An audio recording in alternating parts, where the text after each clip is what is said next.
기도하시겠습니다. 자비하신 아버지 하나님, 주님의 은혜를 감사합니다. 이 시간 중에 말씀을 전하기 원합니다. 이 말씀은 하나님의 진리의 말씀이오니 이 말씀이 떨어지는 곳곳마다 회복의 역사, 변화의 역사, 창조의 역사가 일어날 수 있도록 주님이여 도와주옵시기를 바라옵고 원합니다. 아버지는 오늘 꼭 교회 나오고 싶었지만은 아르바이트 하는 일들 때문에 아버지라며 수고하는 심령들이 있습니다. 그들 어디 있든지 간에 위로하시고 권고하시고 하나님께서 함께하여 주실 수 있도록 하나님 역사하여 주옵시기를 바랍니다. 또한 주의 사랑하는 자녀들 가운데 타제가 있고 또 고골 방문 중에 있고 또 여러 가지 아버지 마스컬레스에 참석하기 위해서 아버지며 이동 중에 있는 분들도 있습니다. 어디 있든지 간에 그들을 지키시고 권고하여 주옵소서. 아버지며 이 시간 주의 사랑하는 자녀들 가운데에 몸이 연약한 몸으로 아버지님 참석한 심령들도 있는 줄 압니다. 아버지는 말씀이 떨어지는 자리들에게마다 놀라운 주의 은혜가 역사하여 주심으로 말미암아 그 연약한 부분이 온전해지는 역사 일어나게 하나님 인도하여 주옵시기를 바랍니다. 아버지님 또한 결혼을 위하여 하나님 앞에 기도하는 심령들도 있습니다. 그들의 기도가 아름답게 이루어져서 아버지와 그 원하는 그 계절에 결혼할 수 있도록 하나님 인도하여 주옵소서. 이 시간 중에 말씀을 전하기 원합니다. 이 시간 주의 능력의 장중에 사로잡아 주셔서 담대하게 말씀을 전하게 하시고 그러므로 이 말씀이 놀라운 역사를 일으킬 수 있도록 주님 도와주옵소서. 예수님 거룩하신 이름 받들어 기도 올리옵나이다. 아멘. 사람들은 자신의 이름을 드러내기 위해서 몸부림을 치면서 세상을 살아갑니다. 그래서 여러분들이 어찌됐든지 그래서 바티칸 꼭대기에 올라가다 보면 계단으로 올라가다 보면은 그냥 이름 낙서들이 얼마나 많은지 몰라요. 그건 부정적인 방법으로 자기 이름을 나타내려고 하는 몸부림이라고 생각합니다. 좋은 사이나 이런 데 가보면 어쨌든 바이들이다 낙서를 많이 해놓고 있잖아요. 자신을 좀 더 표출해 보이기 위해서 어떤 분들은 심지어 발자국을 꽉 찍어놓은 분들도 보았습니다. 일찍이 홍수를 경험했던 노아의 후예들은 신할 평지에서 자신들의 이름을 드러내기 위해서 바벨탑을 쌓았다라고 말씀합니다. 또한 바벨론의 느부갓네살 왕은 자신의 이름을 신격화하기 위하여 27m에 달하는 금신상을 세우며 거기에 절하도록 그렇게 명령하기도 했습니다. 우리가 수없이 들었던 대로 김일성은 자신의 상을 거대하게 세워놓고 누구든지 북한을 방문하는 자들마다 먼저 그 앞에 절하도록 그렇게 위압감을 주고 있다고 합니다. 그래서 예수 믿는 사람들 가운데에서도 심전 목회자들 가운데에서도 그냥 그룹으로 가지 아니하고 개별로 간 사람들은 그 과정을 그냥 무사 통과한 사람이 거의 없다고 합니다. 겉으로는 안 한 것 같이 하지만 전부 그 과정을 결코 건너뛸 수 없었다. 그런 얘기를 하는 것을 들어보았습니다. 이런 것들은 모두가 다 자신을 높이기 위한, 자신의 이름을 드러내기 위한 발상들이다라고 하는 사실입니다. 정도 차이는 있지만 누구에게든지 이런 본능을 우리가 지니고 있다라고 하는 사실입니다. 그런데 이스라엘 백성들이 요단을 건너 길갈에 유숙할 때 하나님이 이스라엘 백성들에게 명령을 하셨습니다. 요단강의 강바닥을 딛고 걸어갔던 그 강바닥에 놓여있던 돌 12개를 매 지파의 족장이 어깨에 메고 가져와서 길갈에 세우라라고 말입니다. 그 이후는 후손들이 선조들에게 하나님의 은혜로 믿음으로 이 요단강을 건넜다라고 하는 사실을 시청각 교육시키도록 하기 위한 발상임을 하나님은 천명해 주셨습니다. 특정한 사람의 이름을 드러내려는 것이 아니라 신앙교육을 시키려고 하는 의도였다라고 하는 말씀입니다. 특별히 부모님들은 자녀들을 양육하면서 기르면서 분명한 어떤 믿음의 징표를 자녀들에게 보일 수 있다고 하는 것은 굉장한 축복의 조건이라고 나는 생각합니다. 이 시간 믿음의 징표를 세우라고 하는 말씀으로 우리 함께 은혜 받는 시간이 되어질 수 있기를 바랍니다. 믿음의 징표를 세우라. 이 돌을 12개를 세우라고 말씀하고 있는데 이것은 하나님의 은혜를 기억하도록 하기 위함입니다. 여호수아는 이제 가나안 땅의 경계선을 지금 넘으려고 하고 있습니다. 그런데 그 경계는 요단강이라고 하는 강물이 도도하게 흐르고 있었습니다. 강물은 지금 우기철이기 때문에 크게 불어나 있는 그런 상황입니다. 그런데 하나님은 법궤를 앞세우고 믿음으로 그 요단강을 걸어서 건너가라고 명령을 하십니다. 어떤 의미에서 여호수아의 지도력 인정을 받든지 아니면 크게 훼손될 수 있는 그런 상황이었다라고 하는 사실 우리는 말씀을 통해서 배우게 됩니다. 그런데 여호수아가 순종했을 때 놀라운 광경이 일어났습니다. 그처럼 도도하게 흐르던 요단강물은 갑자기 멈추어서 버렸기 때문이다 라고 하는 사실입니다. 물이 벽을 이루어 높이 서 있는 놀라운 기적을 창출했다고 말씀하면 어떻게 이런 일이 역학적으로 일어날 수 있는 일이겠습니까? 도무지 우리가 상상을 초월한 일이었습니다. 그러는 동안에 200만이라는 이스라엘 백성은 강바닥을 딛고 마른 땅, 그 도도하게 흐르던 그 요단강물이 딱 멈춰섬으로 말미암아 그 강바닥을 딛고 건너갔다라고 말씀합니다. 그들이 건너는 동안 제사장들은 강바닥 한가운데 법궤를 어깨에 메고 굳건히 서 있었습니다. 그들이 법궤를 어깨에 메고 굳건히 강바닥에 서 있는 어간에 강물은 더 이상 흐름을 멈추었다라고 말씀합니다. 하나님은 여호수아에게 제사장의 언약궤를 메고 서 있는 강바닥에서 그 증거의 강바닥에 돌 24개를 취하여 12개는 그 제사장들이 딛고 있었던 바로 그 자리의 강바닥, 그 자리에 세우고 12개는 메어 옮겨서 길갈에 세우라고 명령을 하셨습니다. 이 놀라운 하나님께서 베푸신 기적을 후손들에게 일회성으로 끝나는 것이 아니라 계속해서 영영토록 돌이 부서지고 모래가 되어 사라질 그 시간까지 기억할 수 있도록 하기 위함이다라고 하는 사실입니다. 우리는 본능적으로 하나님의 은혜를 쉽게 망각하는 병을 가지고 있습니다. 그래서 잊어버리지 말아야 될 것을 잊어버리고 정말로 잊어버려야 할 것들은 1년이 가고 10년이 가도 잊어버리지 않는 경우가 없잖아 많습니다.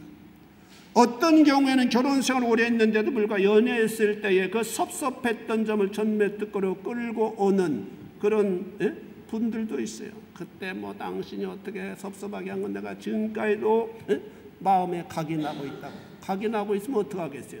점점 더 불행의식 속에 쌓여서 거기서 탈피하고 나오려고 하지 않는 경우도 없지 않아 있다라고 하는 사실입니다.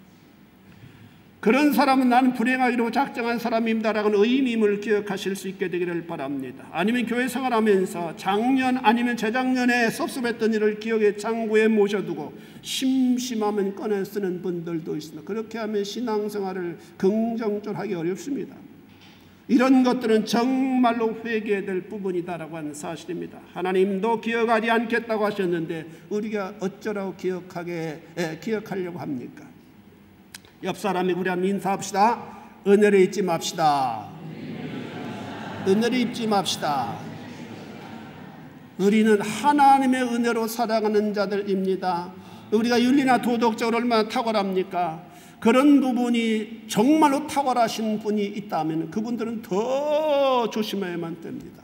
제가 오래전에 아프리카에 지금 뭐 박강호 집사님, 지금 대사님으로 나가셨던 그분이 우리에게 재정 담당하셨잖아요. 재정부장 하셨는데 그분이 아프리카로 가는 바람에 그분이 초청해서 그 교회 제가 아이보리 코스트에 집회를 갔었는데 거기에 장로님이 계신데 아주 60년대 아주 초창기 아프리카로 가셔서 거기서 아마 유엔에 소속돼서 일을 하시는지 뭐 그런 일을 하셨는데 그분은 뭐 50년대인가 의대를 다녔기 때문에 얼마나 그때 당시 자기가 목사는 어떤 상을 가져야만 된다라고 하는 것을 자기가 마음에 각인하고 있었어요. 그분이 아주 고신파족 골동품 교회를 다니셨던 분이기 때문에 그 목사님은 항상 검은 두루마기에 이 성경책 이렇게 타고 이렇게 검은 고무실 신고 다니셨대요. 그것만 보고 그것이 목회자의 상이다라고 인식하고 아프리카로 갔어요, 이 사람. 그런데 거기 그 고신대학교 총장 사족한가 누가 와서 그 목사라는데 그 목사님은 양복 입거든요. 양복 입은 것조차도 불만스러운 거예요. 왜 목사가 양복 입어야 되냐? 두루맥이, 검은 두루맥이 있고, 구두 신는 것도 불만이에요. 고무신을 신어야지, 검은 고무신. 예?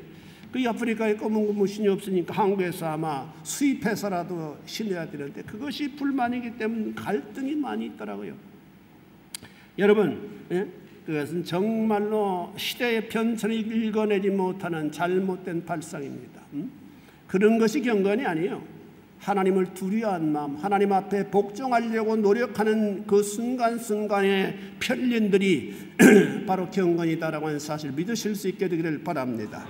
두 번째로 감사를 기억하도록 함입니다. 여호수아는 모세의 시종으로 있었을 때 수많은 기적들을 사이드에서 경험했습니다. 그러나 모세의 들려 새로운 지도자가 된 여호수아에게 앞길을 가로막는 요단강 큰 고민거리였습니다. 이 강만 건너면 가나안 땅에 첫 발을 디디게 되는데 말입니다. 더구나 지금 요단강은 밀을 거두는 시기였기 때문에 항상 언덕에 넘칠 정도로 수량이 많았다고 여호수아 3장 15절은 기록하고 있습니다. 그런데 하나님은 여호수아에게 언약궤를 맨 제사장들을 향해 요단에 들어가라라고 명령하셨습니다. 아니, 이렇게 명령하시려면은 위에 저수지를 만들든지 물을 다른 데 돌리든지 한 다음에 들어가라고 명령하시면 논리적으로 맞는 얘기인데, 무조건적으로 물이 도도하게 흐르는 요단강으로 들어가라고 말씀하시니 어떻게 이런 말씀을 준행할 수 있겠습니까?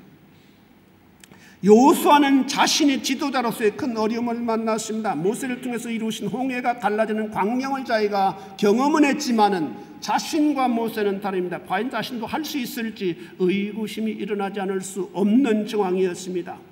여호수아는 배수의 진을 치고 하나님의 말씀으로 명했습니다. 그것은 넘치는 요단강물에 제사장들이 법궤를 어깨에 메고 먼저 들어가라고 하는 것이었습니다.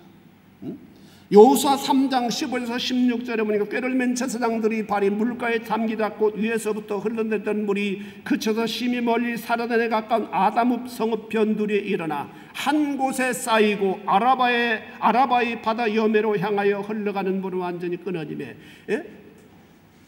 여기 한 곳에 쌓였다고 하는 것은 물이 이렇게 높이 이렇게 쌓여 올라갔다라고 하는 사실을 의미합니다. 계속 물은 흘러내려오는데 그 물이 어떻게 흐름을 멈출 수 있겠습니까? 하나님의 능력으로 더 이상 흘러내지 못하도록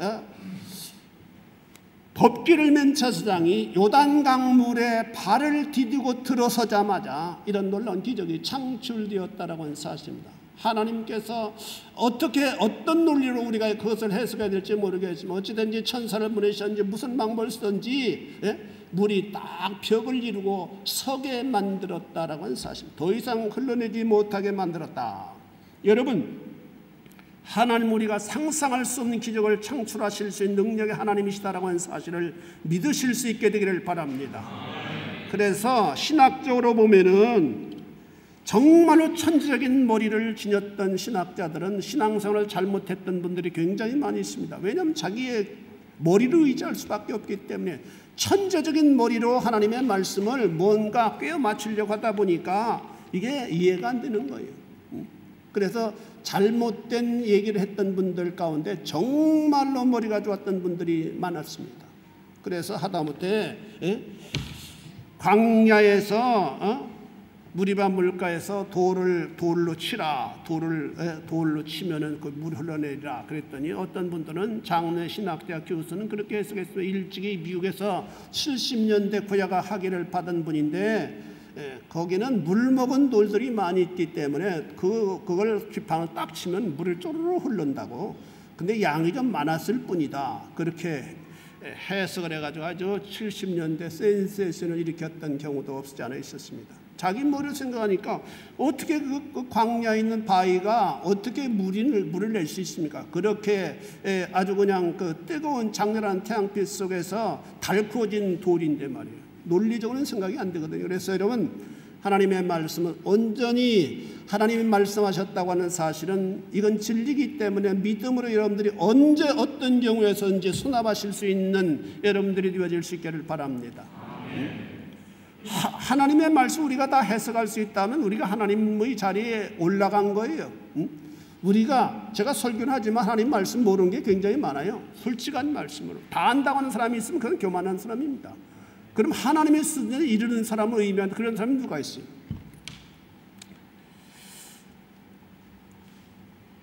여러분, 여호수아는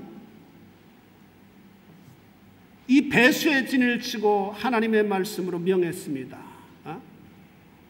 하나님의 말씀하시기 때문에 그 말씀대로 가감하지 말고 내가 백성에게 전하자, 그런 각오를 가지고 들어가라 라고 명령을 내렸더니 그 명령 앞에서 제사장들은 그 하나님의 임재의 상징 법궤를 어깨에 메고 들어갔습니다. 그것이 바로 믿음입니다. 언제나 믿음은 모험을 동반한다라고 하는 사실은 여기서 배울 수 있게 됩니다. 참으로 놀라운 기적입니다. 이 기적은 홍해 갈라진 기적과 방불한 사건입니다. 일생을 통하여 한 번 경험하기도 어려운 일입니다. 이런 기적을 만난 백성들은 어떤 생각을 가지게 되었을까요? 이야, 하나님은 정말로 대단한 분이시구나. 아마 그렇게 찬탄한 백성도 있었을 줄 압니다. 뿐만 아니라 또 어떤 사람이 이런 하나님께서 우리 하나님이시다니 너무나도 감사하구나. 우리의 미래는 염려할 필요가 없겠구나. 우리가 알지 못하는 이방 땅 가나안 땅을 우리가 들어간다 할지라도 전혀 걱정할 일이 없겠구나. 이런 생각을 가진 분들도 있었으리라고 생각합니다. 또는 어떤 사람은 나는 이제부터 하나님을 정말로 잘 섬겨야만 되겠구나. 이런 위대한 하나님인데 내가 이것을 잘 모르고 몰랐기 때문에 하나님을 제대로 섬겨드리지 못했는데 이제부터는 정말로 하나님을 제일 중요한 분으로 우선순위를 두고 섬겨드려야 되겠구나. 그런 결심을 한 백성들도 일어났을 줄 압니다. 또 어떤 분들은 나는 이제부터 언제나 하나님의 말씀만을 순종하며 살아가야만 되겠구나. 내가 이해되든 이해되지 못했던 하나님의 말씀만이 진리고 그 말씀이 놀라운 창조를 창출한 능력 있는 말씀이구나. 아마 이렇게 결심했던 분들도 일어나게 되었을 것이라고 생각이 됩니다. 얼마나 큰 감동이 저들을 흥분하게 했을까요? 여러분 경험해 보셨습니까? 믿음으로 기도해 내 병이 나았다. 얼마나 큰 기쁨과 감격이 그를 휘몰아치는지 몰라요. 여러분 그런 경험이 있어서 봤어요? 정말 간절히 기도했더니 불가능한 일이로 믿었던 부분이 응답을 받아서 그 부분이 해결됐다. 얼마나 여러분 기쁩니까? 하늘을 날아갈 것 같은 기쁨이 아마 여러분들 휘몰아쳤던 신앙의 아마 족적들이 있을 줄 압니다. 그런데 인간이 약점은 이런 감동과 감격을 쉽게 평범화시킨다고 하는 사실입니다. 쉽게 변절시키고 오래가지 못하게 합니다. 그래서 감사하지 못합니다. 고로 항상 감사로 머물러 있게 해야 될 우리의 마음이 불평과 원망으로 채워지게 됩니다. 감사할 땐 불평과 원망이 하나도 없다가 그 부분이 감사가 평범화되어질 때 그 자리를 헤집고 불평과 원망과 미움이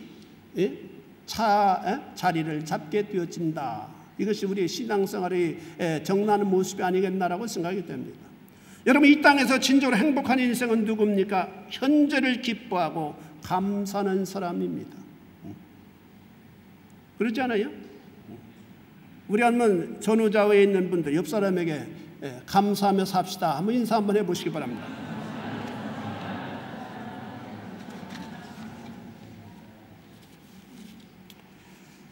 감사는 주신 것을 만족해 하려고 몸부림칠 때 일어나는 현상이라고 나는 생각합니다.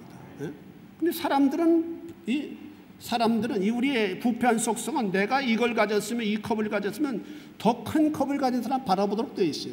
이게 마귀의 역사로 우리 부패한 속성을 유혹하는 마귀의 역사라고 나는 생각합니다. 그러면 처음에 이걸 준 거 너무 감사하다가도 이거보다 더 좋은 컵을 가지고 있는 사람 보면 상대적으로 내가 열등의식을 지니게 돼서 불평하게 됩니다. 감사를 더 이상 지속하지 못하게 됩니다. 그러나 정말로 감사는 자기 것을 바라보고 자기 것이 얼마나 좋은 것이고 귀한 것인가라고 하는 사실을 인정하고 기뻐하는 마음, 그것이 바로 감사를 오래 지속할 수 있는 방편이 아니겠나라고 생각이 됩니다.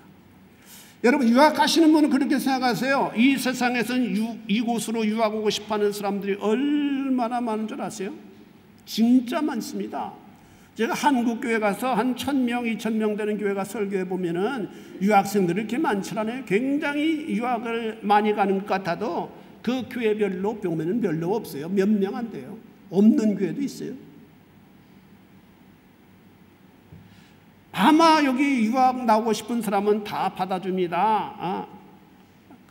그러니 다 지원해서 한다면은 어마어마하게 많은 사람들이 지원할 겁니다. 그런데도 불구하고 형편이 안 되어 나오지 못하는 사람들이 참 많습니다.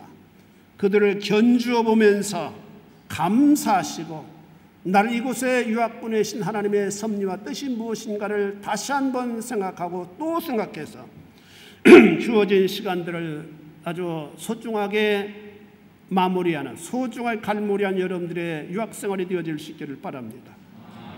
아르바이트 하면서 공부한 분들도 긍정적으로 생각하시기 바랍니다.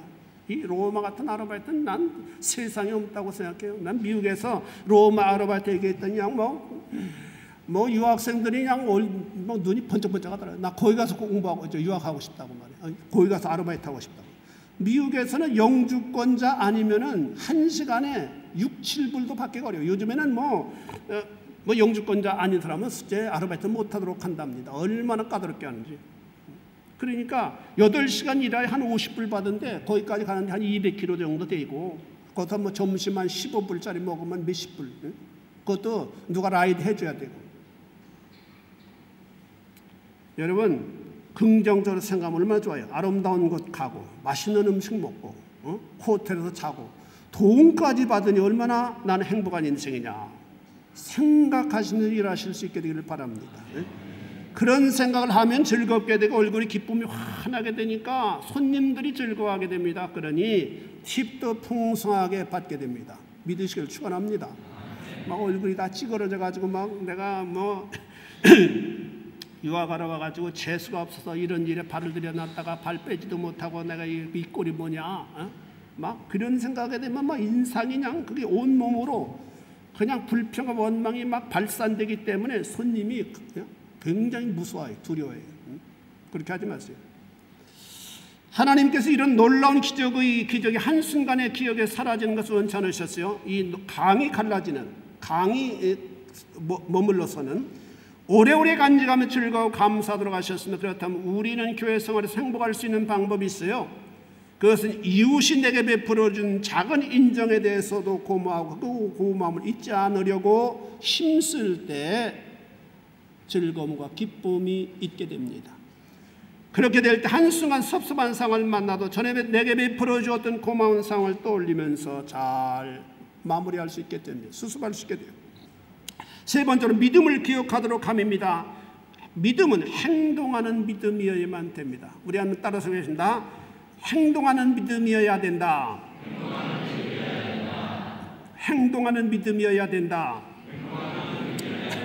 여러분 믿음은 이론으로는 쉽습니다. 그러나 실천은 어렵습니다.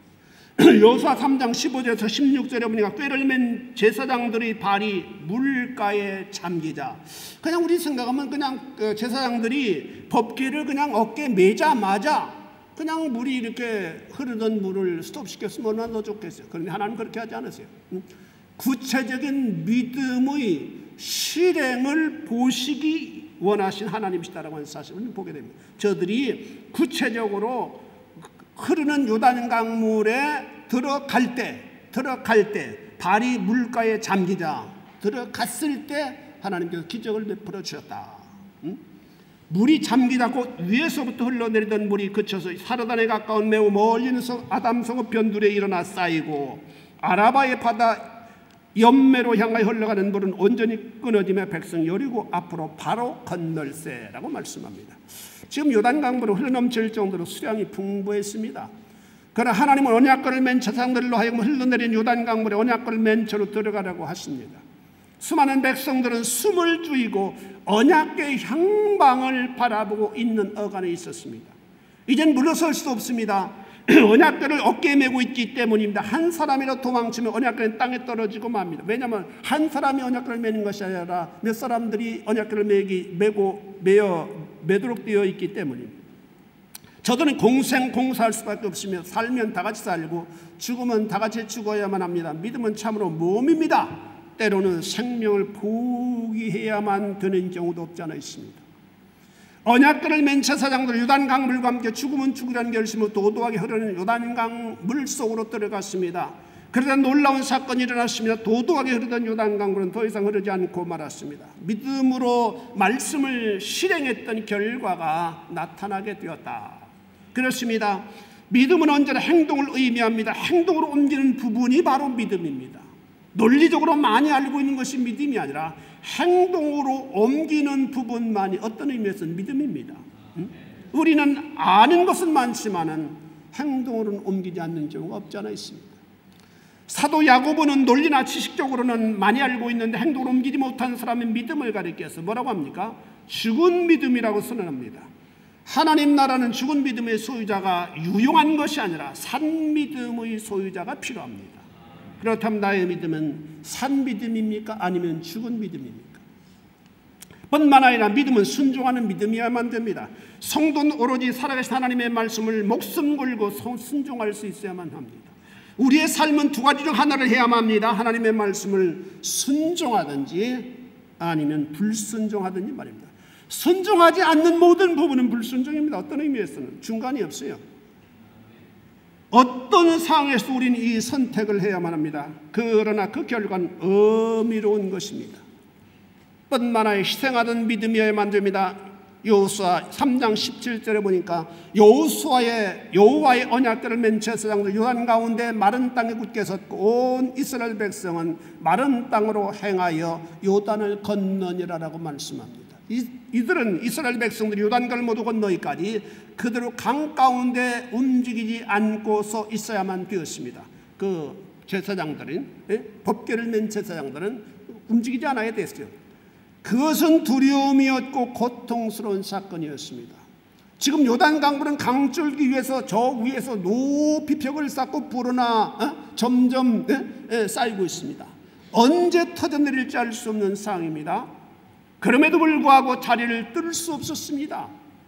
여호수아의 지시를 충성스럽게 쫓았습니다. 마치도 주님께서 하나님의 명에 충성을 다하셨던 것처럼 말입니다.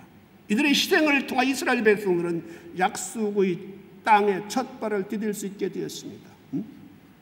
한 걸음 더 나아가 제사장들은 백성이 다 건널 때까지 묵묵히 법궤를 어깨에 메고 서서 기다렸습니다. 그 시간이 한번 여러분 바꿔놓고 생각해 보세요. 내가 제사장으로서 법궤를 메고 저 물은 점점 높이 쌓아가고 있는데 막 백성들이 200마리 되는 백성들이 지나가는데 얼마나 안타까운 마음을 가졌겠습니까? 좀 빨리 좀 뛰어서 건너가지. 그래야 우리도 좀 살 수 있을 텐데 언제 물이 터져 나올지 알 수 없는 부분 아니겠어요? 아마 그 높은 벽을 형성해서 쌓여있는 물이 삽시간에 터진다면은 그 파워가 대단하게 되어질 겁니다. 자기들의 시체도 찾을 수 없을 정도가 될지도 모릅니다. 여러분, 이 호수가 그 댐이 터져서 세계 최고의 그 인명 피해를 낸 것이 바로 그 이태리의 북쪽에 있는 그 돌로미테 산 롱가르네 그 호수입니다. 그 신문에 난 걸 보니까 1960년대에 터졌는데 한 4,600명이 죽었어요. 세계 호수가 세계 역사에 호수의 댐이 터져서 한꺼번에 최고로 많은 사람이 죽었던 사건이 바로 이태리에서 일어난 그 깊은 계곡의 그 댐이 무너짐으로 말미암아 일어난 사건입니다. 엄청나게 그 동네를 다 휩쓸었대요. 그 아래 동네까지 얼마나 많은 그 산 동네에 4천 몇백 명이 죽는다면은 상상이나 가겠습니까? 얼마나 많은 동네가 그 물에 의해서 휩쓸려 들어갔으면은 그 많은 사람이 한꺼번에 죽을 수 있을까? 그런데 어떤 의미에서는 이렇게 높이 벽을 쌓은 물이 한꺼번에 이게 내려가게 하신다면은 아마도 제사장들은 그 시체를 찾을 수 없는 정황에 누이게 되어질지도 모릅니다. 얼마나 답답했겠 제사장들이 얼마나 간이 콩알만 했겠습니까? 그 법궤를 메고 서 있는 그 기간이. 그러나 그들의 죽음을 불사한 희생 때문에 200만이나 되는 이스라엘 백성들이 다 무사히 건너갈 수가 있었다라고 하는 사실입니다. 여러분, 교회의 재직들은 모든 부분에 앞장서 희생할 수 있어야만 됩니다. 그래야 우리 교회가 든든한 교회, 건강한 교회로 발돋움할 수 있게 됩니다. 믿으시길 축원합니다. 증거받는 믿음이어야 합니다. 4장 2절에 보니까 요단을 모두 건너가자 하나님은 여호수아에게 말씀하셨습니다. 백성의 각 지파에 한 사람씩 12사람을 택하고 그들에게 명령하여 이르기를 요단 가운데 제사장들이 발이 굳게 선 그곳에서 돌 12를 택하여 그것을 가져다가 오늘 밤 너희가 유숙할 그곳에 두게 하라 하시니라. 그것을 너희 중에 표징이 되게 하라고 말씀하셨어요. 표징이 되게 하라. 7절에는 그래서 후일에 너희 자손들이 물어 이르되 이 돌들은 무슨 뜻이냐 하거든 그들에게 이르기를 요단물이 여호와의 언약궤 앞에서 끊어졌나니 곧 언약궤가 요단을 건널 때 요단물이 끊어졌으므로 이 돌들이 이스라엘 자손에게 영원히 기념이 되리라. 이런 이스라엘 백성들이 가나안 땅에 들어가게 되니 영적으로 요단강물의 세례를 받은 것을 의미할 수 있습니다. 또한 이 사건의 중심에 있는 각 지파의 대표들 하여금 증거하는 데 동참하게 하셨다라고 하는 사실입니다. 여러분, 뿐만 아니라 살아있는 믿음을 우리가 붙잡아야만 된다라고 하는 사실을 교훈받아야만 됩니다. 우리는 본문을 통해서 배워야 하는 가장 중요한 요소들이 있습니다. 본문에 여러 단어들이 등장하고 있어요. 이스라엘 백성들, 여호수아, 법궤, 제사장, 요단강물, 여러 단어들이 많이 나오고 있습니다. 그런데 이 본문에서 가장 중요한 것은 무엇입니까? 이 내용에서 가장 중요한 분이 누구예요? 하나님. 우리 다 같이 하나님. 여호수아, 법궤, 제사장, 요단강물 이건 다 엑스트라예요. 여기서 주인공 하나님이시다. 주권자신 하나님이시다. 우리는 본문의 주인공으로 하나님을 발견할 수 있어야만 합니다. 하나님께서 하시는 일은 과거 분사로 끝나지 않으십니다. 언제나 현재 진행형입니다. 믿으시길 축원합니다. 이 하나님의 말씀이 현재 진행형이에요. 우리가 이 사건을 조명할 때 3400년이라고 하는 시간적인 차이를 느낍니다. 그것은 인간사에서 아주 멀게 느껴지는 시간입니다. 그러나 하나님께서는 바로 지금에 불과한 짧은 찰나다라고 하는 사실입니다. 이건 하나님께서 천년이 하루 같은 시간 저편에 계신 분이시기 때문에 시간에 제재받지 않으신 하나님, 시간 저편에 계신 영원에 계신 하나님이시기 때문입니다. 하나님께서 이런 사건을 지금도 얼마든지 베푸실 수 있는 분입니다. 하나님의 능력이나 하나님의 역사는 예나 지금이나 전혀 달라지지 않았습니다. 이런 사실을 우리는 굳게 믿어야만 합니다. 그리고 우리는 이런 구조를 대할 때마다 아멘으로 수용할 수 있어야만 합니다. 나에게 지금 필요하신다면 얼마든지 베푸실 수 있는 기적으로 우리가 믿어드려야만 된다라고 하는 사실입니다. 사랑하는 성도 여러분, 여호수아에게 말씀하신 하나님과 우리가 이 시대에 섬기는 하나님은 동일하신 분입니다. 난 이것을 생각할 때마다 하나님 앞에 감사합니다. 하나님도 1대, 2대, 3대, 4대 쭉 내려간다면 얼마나 복잡하셨을까. 동일한 하나님. 그렇기 때문에 이 말씀을 가지고 하나님 앞에 얼마나 기도할 수 있습니다. 나에게 우리 가정에 어려움이 있습니다. 그런데 하나님께서 요단강물을 막아버리셨던 것처럼 우리 가정에 지금 닥치고 있는 환난을 막아주시기 바랍니다. 얼마나 기도할 수 있잖아요. 하나님의 말씀을 통해 우리는 깨달아야 합니다. 그것은 우리의 믿음과 순종의 결과에 나도 놀라고 우리의 자녀들에게 놀라운 증거물이 되게 해야만 된다라고 하는 사실입니다. 다시 말해서 내가 간증할 수 있는 분명한 믿음의 증거물을 우리가 신앙생활하면서 소유해야 된다라고 하는 사실입니다. 우리가 10년, 20년 신앙생활을 하고 있습니다만 우리의 신앙생활 중에서 이것이야말로 분명하신 하나님의 역사다라고 믿게 되는 부분이 얼마나 있습니까? 우리는 신앙생활 어간에 그런 부분을 가져야 된다고 하는 말입니다. 가지되 많이 가질수록 좋습니다. 그런 부분이야말로 우리 후손들에게 분명히 간증할 수 있는 12개의 돌비가 될 수 있습니다. 아빠가 로마에 살아갈 때 과거에 이런 일이 있었단다. 그런데 그때 정말 기도했더니 이렇게 놀랍게 하나님께서 베풀으셨다. 너도 기억하라. 어려울 때마다 아빠 기도했던 것처럼 너도 기도해야만 된단다. 얼마나 중요한 돌비에 대한 것을 가르치는 사건이 되겠습니까? 우리의 자녀, 제자, 후손들에게 하나님이 분명히 살아계신다. 나는 그 하나님을 로마에서 경험했노라. 나는 기도 중에 경험했다. 믿음으로 도전한 중에 기도에 경험했다. 헌신한 중에 경험했다. 하나님의 말씀 순종한 중에 나는 경험했다라고 말할 수 있는 신앙에 뛰어져야만 된다라고 하는 가르침입니다. 그렇게 할 수 있다면 여러분들의 신앙은 여러분에게만 머물러 있지 않게 됩니다. 여러분에게 주셨던 믿음이 여러분의 이웃에게, 또 여러분의 제자들에게, 그리고 후손들에게 대물림할 수 있게 됩니다. 그것을 하나님은 소원하십니다. 우리는 어떤 일을 이래서로 끝내버리는 경우가 있습니다. 그러나 하나님 그렇지 않습니다. 아름다운 일을, 신앙의 부분, 헌신의 부분만큼은 계속하여 대물림하시기를 원하시는 것이 하나님의 뜻입니다. 그렇다면 나에게서 대물림해주고 싶은 부분은 무엇입니까? 그것을 대물림하여 주기 위해서 우리는 무엇을 하고 있습니까? 이런 증거의 돌이 되게 하여 몸부림치는 신앙의 사람들이 되어질 수 있기를 주님의 이름으로 축원해 드립니다. 기도하시겠습니다. 자비하신 아버지 하나님, 주님의 은혜를 감사합니다. 우리가 이 시간 믿음의 징표를 세우라고 한 말씀을 통해 도전을 받게 하나님 인도하여 주심을 감사합니다. 우리에게 은혜를 베풀어 주시고 우리에게 응답하여 주시고 우리를 도우시기를 기뻐하신 아버지 하나님, 우리가 이 땅을 살아가면서 하나님이 나와 함께 하십니다. 하나님이 나의 기도를 응답하십니다. 하나님 나를 축복하십니다라고 하는 간증의 돌비들을 많이 경험하게 하나님 인도하여 주셔서 아버지와 이 돌비를 가정에, 아니면 자녀들에게, 친구에게, 이웃에게 아버지며 보여주며 증거할 수 있는 신앙의 사람들이 되어질 수 있도록 주님 축복하여 주옵소서. 예수님 거룩하신 이름 받들어 기도 올리옵나이다. 아멘.